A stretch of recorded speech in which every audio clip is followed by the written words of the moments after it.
need. So first is identify the basic concepts of volcanic eruptions and earthquake. Second, appreciate the importance of disaster and preparedness in daily life. The last is draw and label the parts of volcano and illustrate an earthquake. So before we proceed to our topic, may I ask everyone to please stand for a prayer. Okay, Ivy, please lead the prayer. Okay, so before we take our seat, let's have an energizer. So our energizer is called the Guess the Picture. So I will show you a picture and you will guess it what it is. Or it's either a volcano, earthquake. So are you ready, class? Okay, very good. So, okay, picture number 1, what is this? Yes, very good. It is a volcano. How about this one? Lava, very good. And this is very good. This is a earthquake. So, lahat ng mga sagot nyo is tama. Okay. So, good morning again, class. How is this your day today? Okay. So, I'll be checking your attendance. So, if I call your name, you say a one natural disaster. Like, for example, I called Alipat and she say volcano instead of saying present. Okay. Alipat. Earthquake, Pahamuli. landslide, Okay, great. Everyone is being present today. Okay, so now what we do before the class is going on. Okay, everyone, please read the classroom rules. listen carefully when the teacher or classmates are speaking. Raise your hand before you leave your seat. Respect everyone. Use kind words and action. Work Quietly and do your best. best. And lastly is Always smile and have fun while learning. Okay, so very well said. I know you will follow these classroom rules. Okay, a short recap or a short review lang before we proceed to our lesson. Okay, what was our lesson yesterday? Okay, anyone? Please raise your hand if you want to answer. Teacher, Okay, it is about the Earth and space. Very good. I have a jumbled letter here. So, arrange them from the correct word. So, I will show you the question. Okay, so activity, jumbled letter. So, first, ito yung 5 questions natin. Then, you will answer it by raising your hand. Okay, number 1. Who wants to answer first? Okay, Althea. volcano, Okay, volcano. Number 2. What is this? Number 2? earthquake, Earthquake. Okay, let's find out mamaya. Number 3?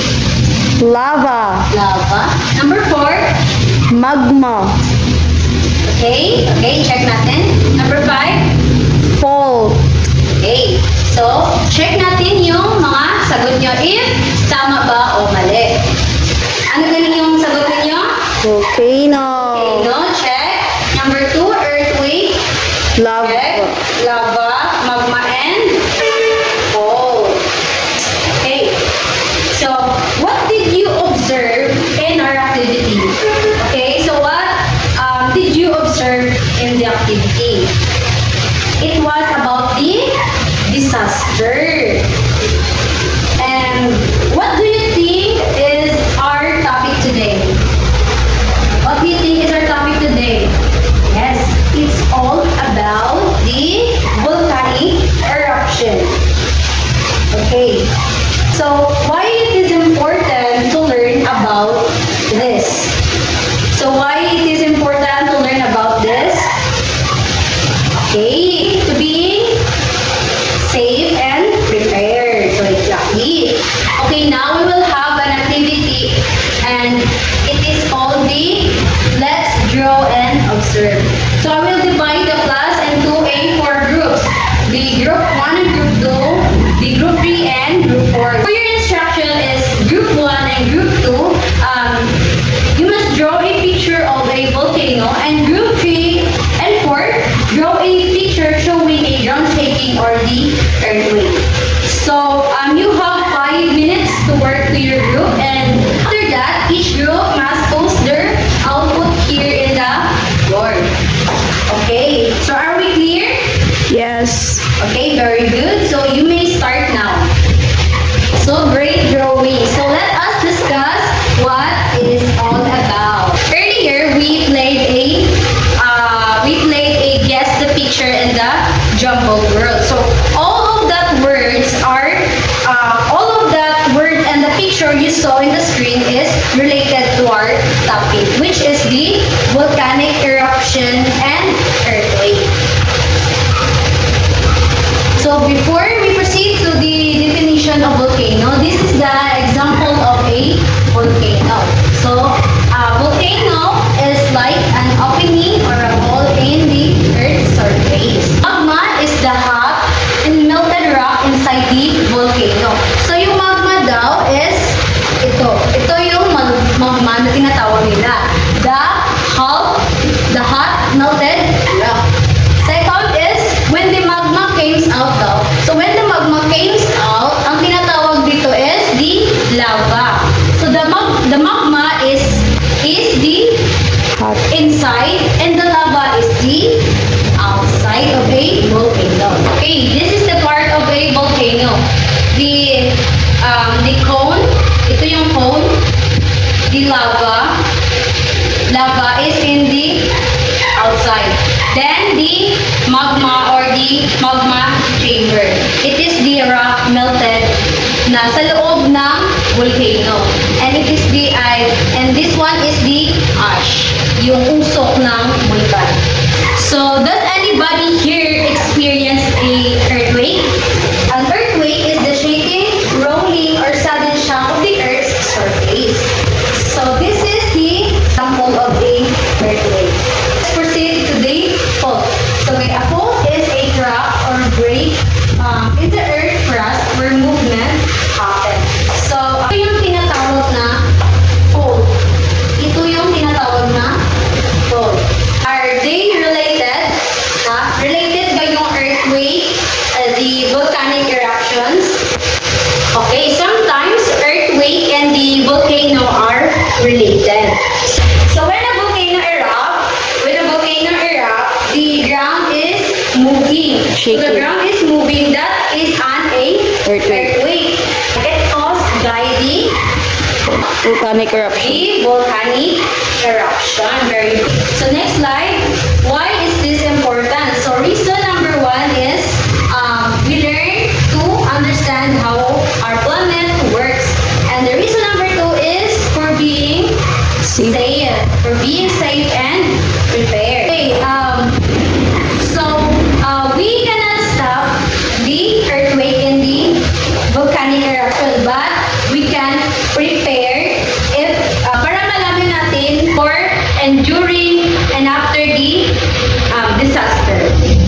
Okay, now so let us make your drawing more specific and with our activity. So our activity is the draw and label instructions. So draw a volcanic and label this part, which is which is into the magma chamber, vent and lava flow. Second, draw an earthquake scene and label. So naka-indicate dyan yung fault line and shaking ground. So before you will doing your activity, I will grade you based on our criteria. So criteria, accuracy of content, 20 points, neatness and creativity, 15 points, correct labeling, 10 points, explanation, 5 points, teamwork and participation, 5 points, with a total of 55 points. So, okay, work again in your groups and you have a 10 minutes to do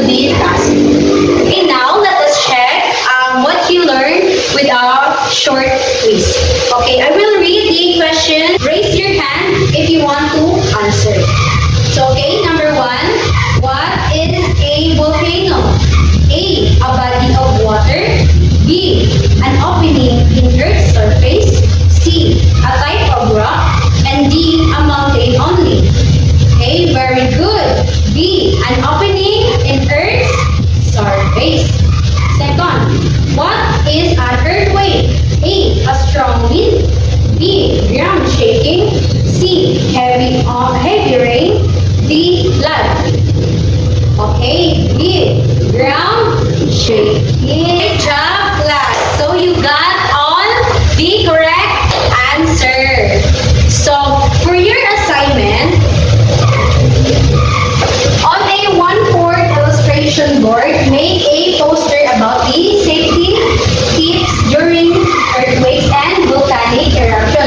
So make it a creative way and colorful. As today we learned about the volcano and the earthquake. So always remember that knowing and preparing is keep us safe always. That's it for today, class. Goodbye, everyone.